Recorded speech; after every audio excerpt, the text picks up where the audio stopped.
Perkenalkan, nama saya Maulana Hasan dengan NIM 1323020. Baik, di video kali ini kita akan membahas tentang perbandingan konstitusi dari negara Indonesia yaitu Undang-Undang Dasar dan konstitusi dari negara Jepang yaitu Nihon Koku Kenpo. Baiklah, untuk yang pertama kita akan membahas tentang sejarah terbentuknya konstitusi di Indonesia dan di Jepang. Nah, lahirnya konstitusi di Indonesia dimulai dari janji kemerdekaan Jepang yang kemudian membentuk BPUPKI untuk merancang undang-undang dasar. Setelah melalui pembentuk PKI dan panitia kecilnya yaitu Undang-Undang 9, UUD tahun 1945 disahkan oleh PPKI pada tanggal 18 Agustus 1945.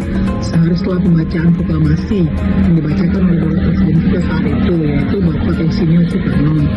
Sementara konstitusi di Jepang terbentuk atau yang kita kenal dengan Nihon Koku Kenpo itu terbentuk setelah kekalahan Jepang pada Perang Dunia Kedua, di mana Amerika Serikat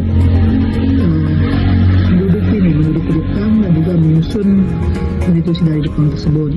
Dokumen ini dirancang pada tahun 1946 dan diumumkan pada 3 November 1946 dan mulai berlakunya pada 3 Mei 1947.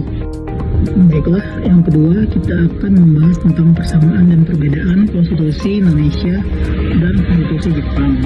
Persamaannya, keduanya merupakan hukum dasar yang tertulis. Keduanya menjamin hak asasi manusia, keduanya menempatkan rakyat sebagai kekuasaan yang tertinggi dalam negara, keduanya menganut prinsip supremasi konstitusi. Untuk perbedaannya, Undang-Undang Dasar 1945 lebih fleksibel, sementara Nihon Koku Kenpo di Jepang itu agak kaku. Nah, Undang-Undang Dasar itu telah diamandemen sebanyak 4 kali, sementara Nihon Koku Kenpo itu belum pernah sama sekali sejak tahun dibentuknya yaitu 1947. Di Indonesia terdapat pengawas konstitusi yaitu Mahkamah Konstitusi, sementara di Jepang pengawasan dilakukan oleh Mahkamah Agung. Indonesia menggunakan sistem presidensial, presiden sebagai kepala negara sekaligus kepala pemerintahan, sementara di Jepang menggunakan sistem parlemen, kaisar sebagai simbol dan perdana menteri sebagai kepala pemerintahannya, seperti itu. Baiklah, yang ketiga kita akan membahas perbandingan konstitusi dalam aspek kesehatan.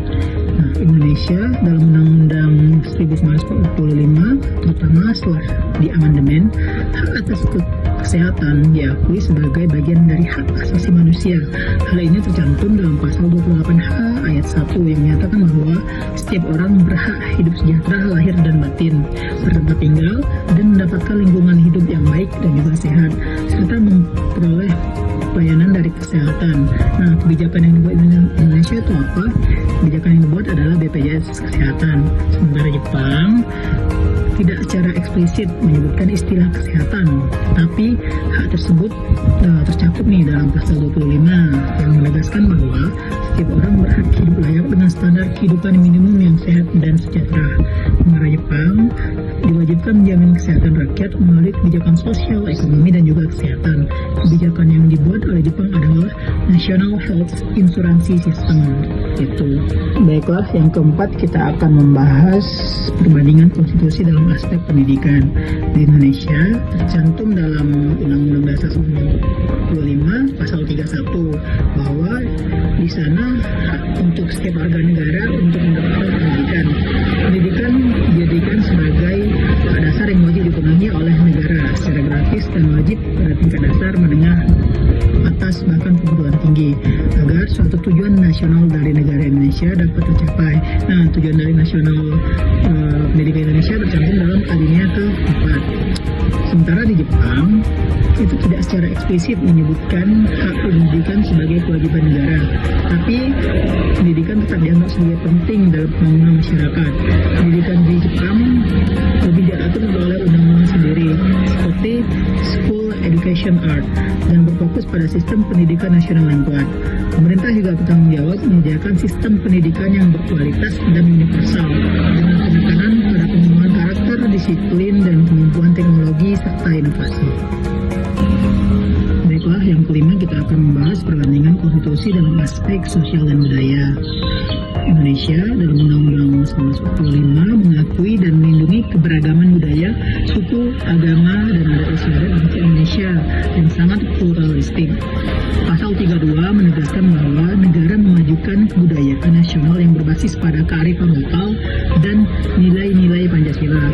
Indonesia menempatkan perlindungan hak-hak sosial budaya warga sebagai bagian dari hak asasi manusia yang dijamin oleh negara. Pasal 28, negara bertanggung jawab melestarikan bahasa daerah, seni, dan tradisi sebagai warisan budaya bangsa. Sedangkan Konstitusi Jepang lebih menekankan kesatuan budaya dan identitas nasional yang homogen. Jepang mengutamakan pelestarian budaya tradisional dan nilai-nilai masyarakat Jepang sebagai bagian dari pembentukan karakter bangsa.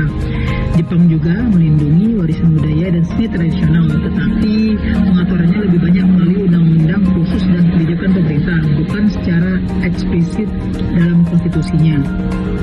Baiklah, yang keenam, kita akan membahas tentang perbandingan konstitusi Indonesia dan Jepang dalam aspek politik. Nah, Indonesia, Undang-Undang Dasar 1945, kedaulatan sepenuhnya itu berada di tangan rakyat dan dilaksanakan menurut Undang-Undang Dasar. Hal ini menegaskan bahwa rakyat adalah sumber kekuasaan tertinggi. Indonesia mengandung sistem multipartai, sehingga partai politik berperan penting dalam pemilihan umum dan pembentukan pemerintahan. Sementara di Jepang, kedaulatan juga sama sih seperti Indonesia, berada di tangan rakyat, menggantikan sistem lama yang menempatkan kaisar sebagai sumber kekuasaan.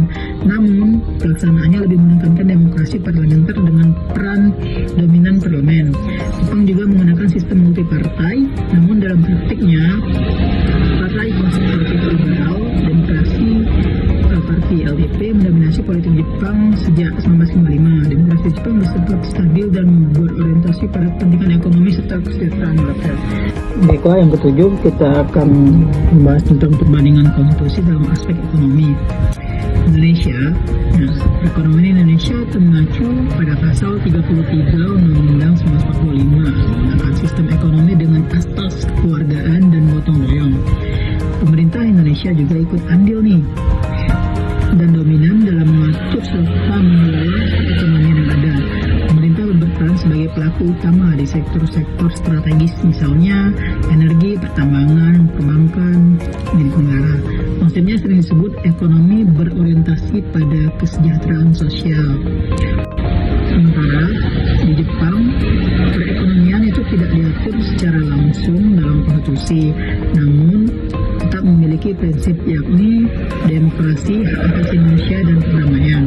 Pemerintah Jepang hanya mengawasi, mengarahkan, dan menstabilkan perekonomian, bukan menguasai seperti di Indonesia.